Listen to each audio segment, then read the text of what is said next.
in the heart of beautiful Orlando, Florida. EA Sports college football coverage continues on this Saturday with a mid-afternoon clash. It ought to be a sensational game. It's the Vanderbilt Commodores and the UCF Knights. Along with David Pollack and Jesse Palmer, I'm Reese Davis. Holly Rowe is down on the sideline. UCF has a unique stadium, the Acrisure Bounce House. Florida tries to get this going loud and proud in Orlando. It opened in 2007. Nearly 50,000 fans pack it in to make sure that is loud and crazy for the Golden Knights. Back to you. Thanks, Holly.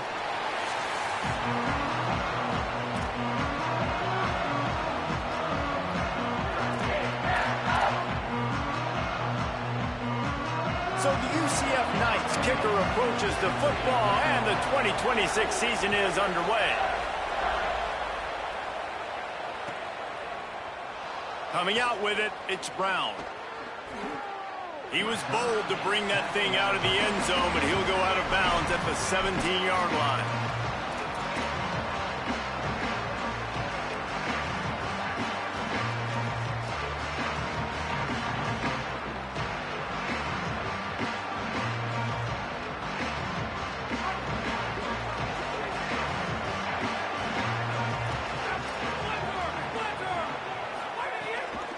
Keeping it on the ground inside. It's Alexander. Defense right there to stop him in his tracks, and they get nothing on that play. And you want to run the football.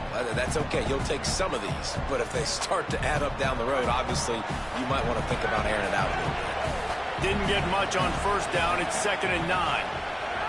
To the air. It's Carter. He's got him. That one could really put this drive into high gear as they have a first down at the 37. And I can't wait to watch the Vanderbilt Commodores moving forward, because without Diego Pavia, what does this squad look like? Eli Stowers was a baller, too, who just went to the NFL in the first-round pick at tight end. It's a new era. Can they sustain this offense that they've had the last couple years? Who takes the helm? What does it look like? Palmer, I got more questions. I'd love to hear your answers. Yeah, I mean, it's TBD, honestly, and I think it's not just replacing the playmaking ability of Pavia, running and throwing the football, but also the moxie and the leadership and his ability to galvanize the team and put everything on his shoulders in the biggest moments. That's stuff he can't coach. And so whoever the next guy is, he's got big shoes to fill. Even though Pavia wasn't one of the bigger quarterbacks in college football, from a leadership standpoint and from an intangible standpoint, he was one of the best. Well, they're working the slot receiver on a drag route here. He's just kind of fighting his way through the traffic. He's able to come out the other side and present a nice target for the quarterback. The Commodores are moving quickly down the field. Running inside, it's Alexander. Let's take a big view here about Vanderbilt. The good news about starting the season outside the top 25, not a lot of lofty expectations. You can sneak up on a few teams, but sooner or later, you're going to want to get that attention and get into those rankings. A lot more, but it's not impossible. In recent years, you saw it with Indiana coming out of absolutely nowhere. You saw it back in the day with USF. You've seen it with Rutgers. Like, in the past, you can do it. You can put it together, gain some momentum, but it starts with this game right here. TCU reached the national championship game a few years back, and no one expected much of them that season either, so you never know. What's important is what people believe inside your own locker room. This team thinks they can do some really special things this year, and they get a chance to start strong here in week 1.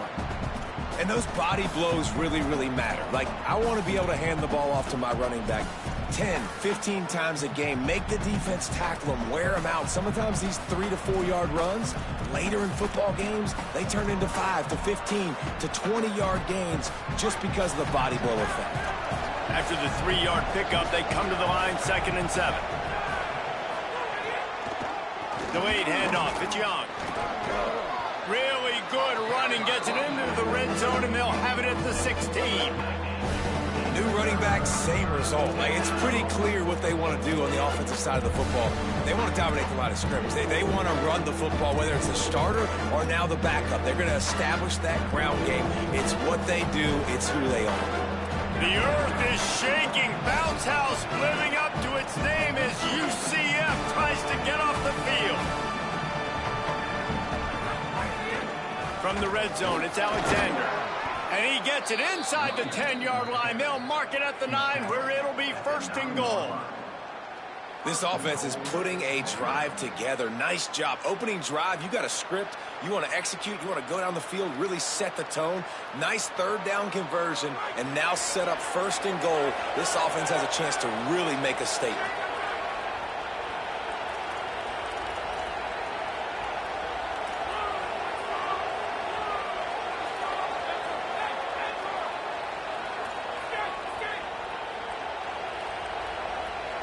Dropping back, it's Carter. Looking to scramble. And he just chucks it into the 4th row. And I really like that decision by this quarterback. Listen, you've got a lot of downs here. It's 1st and goal. You're in scoring position. If you don't feel comfortable, throw that ball away. Live to fight another down. Defense rose up deep in its own end on that last play. Now a 2nd and long coming. The run up the middle, looking for the score. He's brought down at the 6, but the defense feeling the heat to make a stop here.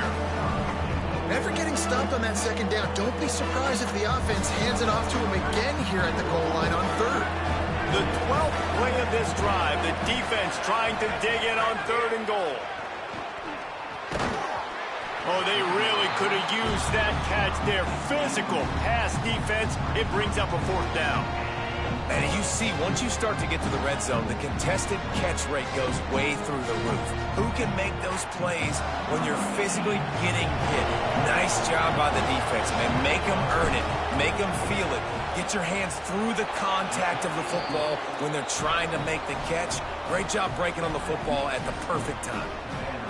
I know one thing this head coach does every week is he challenges his guys to start fast. And it's so important today, playing on the road in this kind of environment. You saw a nice drive. They didn't get the touchdown they would have loved, but still, kicking that field goal and taking this early lead, that's a statement for the visiting team.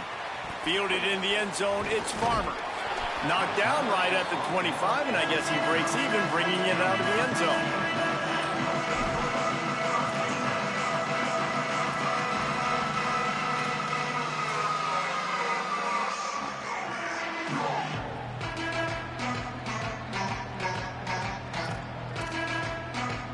They come to the line with a minute to play in the opening quarter. Looking for space. It's Chambers. Stopped in the backfield. He's going to lose 3 yards on the play. Great team defense on that run play. Everybody doing their job. People winning their one-on-ones. D linemen staying in their gaps. Linebackers and DBs filling. You just can't do it better. A negative play to open the drive. Let's see what they've got on 2nd and 14. He stopped in his tracks, and at least they didn't lose yardage on this one. I love when defensive backs come up and they are physical and they stick their face in the fan and they aren't scared. Talking to the defensive coordinator coming into this game, he knew his DBs had to tackle well. They had to get these running backs on the ground. Great start on this first drive.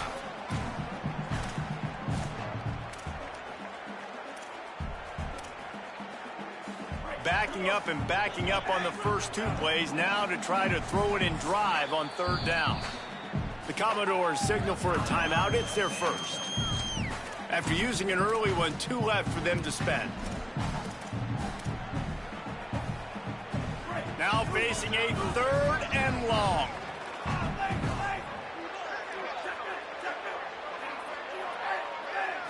Back to pass, it's Barnett. And he was hit just as he was releasing the pass, and it falls to the ground incomplete. Great job by the defense dialing out some pressure on 3rd down. They hit the quarterback and forced the incompletion.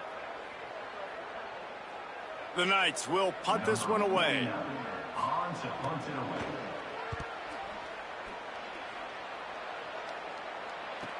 He gets a block. Working his way on the return up to the 40-yard line before he stopped.